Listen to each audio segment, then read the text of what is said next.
প্রিয় দর্শক, কিয়ামত মানে আরবিতে এটি একটি আরবি শব্দ। এর অর্থ হচ্ছে উঠে দাঁড়ানো বা দণ্ডায়মান হওয়া, যা ইসলামিক বিশ্বাস অনুযায়ী মহাপ্রলয়, শেষ বিচার দিবস এবং মৃতদের পুনরুত্থানকে বোঝায়।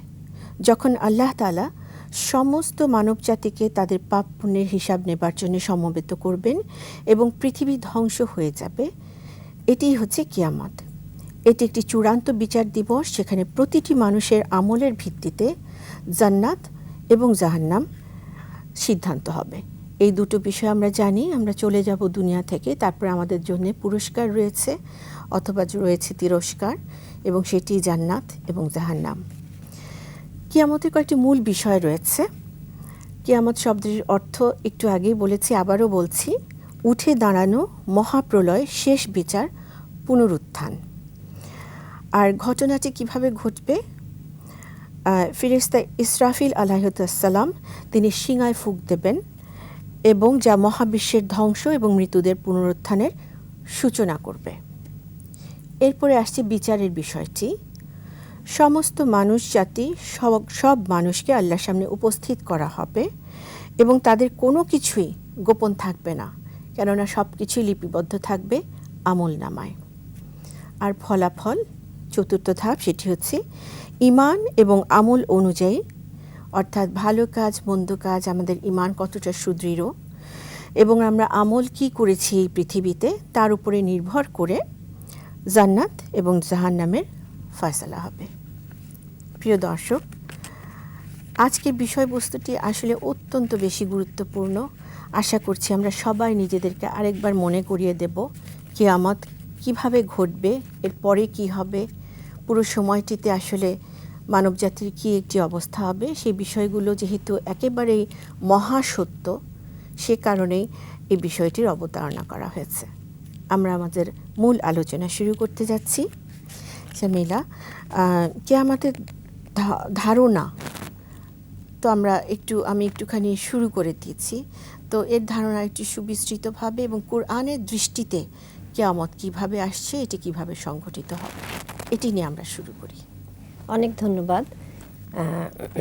কিয়ামত আসলে আমরা যারা মুমিন, আমাদের বিশ্বাসের ভিতরে এটা কিন্তু খুবই গুরুত্বপূর্ণ যে এবং আমরা মুমিন হব না যদি আমরা বিশ্বাস না করি যে কিয়ামত হবে। হ্যাঁ, এবং কিয়ামত এই যে তুমি যেমন বললা যে উঠে দাঁড়াবে, আমরা কার সামনে উঠে দাঁড়াবো?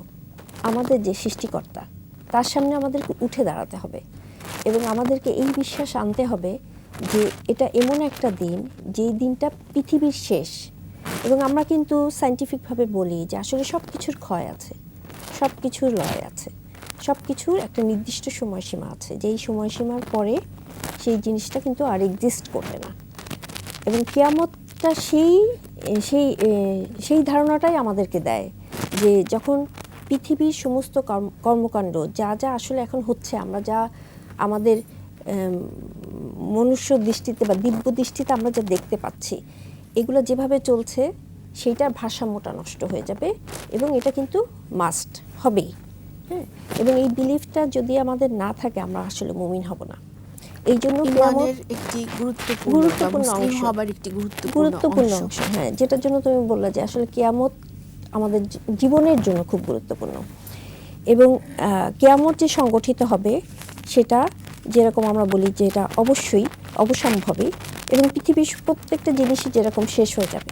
এবং কিয়ামতের এই যে কিয়াম আরবি শব্দটা, তখন বলা হচ্ছে যে কিয়াম অর্থ হচ্ছে দাঁড়ানো।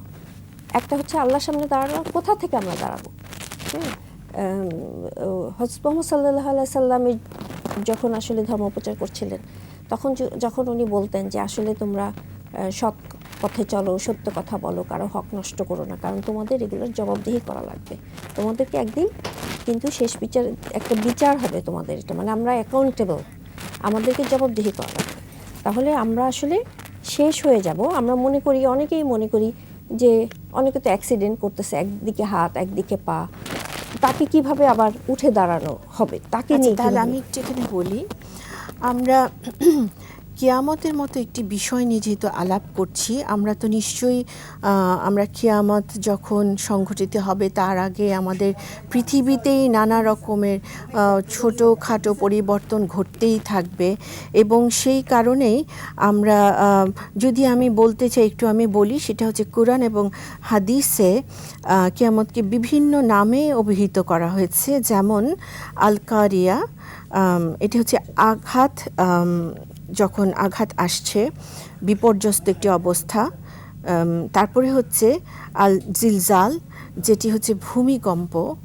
তারপরে আবার রয়েছে হচ্ছে ইয়ামুল কিয়াম, সেটি হচ্ছে পুনরুত্থানের দিনটি। তার মানে কিয়ামতকে যদি আবার আমরা চিন্তা করি, তাহলে আমাদের আল কারিয়া, আল জিলজাল এবং ইয়ামুল কিয়াম, এই শব্দগুলো কিন্তু কিয়ামতের সাথে একত্রিত, মানে একই সাথে, মানে এটা আল্লাহ তাআলা বলে দিয়েছেন। জি, আল্লাহ তাআলা বলে দিয়েছেন। এখন আমরা আসলে এটা কিভাবে আসলে আমাদের ভিতরে আনবো? আমরা যদি এই জিনিসটা আমাদের ভিতরে না আনি, কিয়ামতের ধারণাটা, তাহলে তো আমরা যেভাবে আল্লাহ তাআলা চলতে বলেছেন, আমরা সেটা আসলে সেইখান থেকে তো আমরা ডিস্ট্রাক্টেড হয়ে যাব। এই জন্য কিয়ামতের বিলিফটা আমাদের জন্য খুবই জরুরি। এবং কিয়ামত যখন সংগঠিত হবে, মানে আমাদের এই বিশ্বাসটা যদি না থাকে, তাহলে কিয়ামত সংগঠিত হবে এবং তখন আমাদেরকে আল্লাহর সামনে দাঁড়াতে হবে। এবং আল্লাহর কাছে আমরা যখন দাঁড়াবো, তখন কিন্তু আমরা আমাদের ইচ্ছা মতো কোনো কিছু করতে পারবো না। মানে আমাদের নিজের নিয়ন্ত্রণ কিন্তু আর নিজের উপরে থাকবে না, তখন কিন্তু পুরো নিয়ন্ত্রণটা হবে আল্লাহ দ্বারা, সুবহানাহু ওয়া তাআলার হাতে। এখনো আমরা আল্লাহ দ্বারা নিয়ন্ত্রিত, কিন্তু আমাদের একটা ইচ্ছার স্বাধীনতা এখন এই দুনিয়ায় আছে, যেটাকে উইল পাওয়ার বলা হয়, ফ্রি উইল। হ্যাঁ, ফ্রি উইল। আমরা এখন ফ্রি, ওইভাবে আমরা ফ্রি। এবং আল্লাহ তাআলা পবিত্র কোরআন মজিদে কিন্তু সুন্দরভাবে দিক নির্দেশনা দিয়েছেন যে একজন মুমিন, সে যখন আল্লাহ বিশ্বাসী হবে, সে তখন কোন পথে চললে কিয়ামতের দিন সে আসলে ফেয়ারলেস থাকবে। আমাদের সমাজে আমরা কিয়ামতটাকে খুব ভীতিকর হিসেবে আসলে উপস্থাপন করি, কিন্তু এই ভীতিটা কাদের জন্য? যারা আসলে আল্লাহকে বিশ্বাস করছে না, কিয়ামতে বিশ্বাস করছে না, যারা আল্লাহকে মুখে বলছে আমি বিশ্বাস করছি, কিন্তু আল্লাহ যেই নীতি মালাগুলো দিয়ে দিয়েছেন, আমরা সে পথে না চলে অন্য পথে চলছি।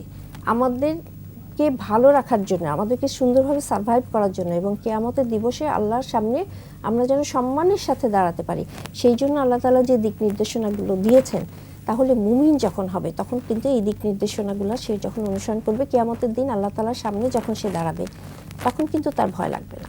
যদিও আল্লাহ তাআলা কোরআন শরীফের ভিতর বলে দিয়েছেন এটা ধ্বংস, মহাপ্রলয়, খুব ঝাঁকুনি, হ্যাঁ, এবং পুরা পৃথিবীতে যা কিছু আছে সেটা আসলে বের হয়ে আসবে, হ্যাঁ, এই যে আমরা রিজারেকশন বা পুনরুত্থান বলছি, এবং এটা কিন্তু আসলে পুনর্জীবন না, এটা পুনরুত্থান। মানে যেভাবে যে মানে মাটির নিচে চলে গেছে বা যেভাবে সে আসলে এই দুনিয়ার লাইফটা শেষ করেছে, তার কিন্তু আবার একটা উত্থান হবে।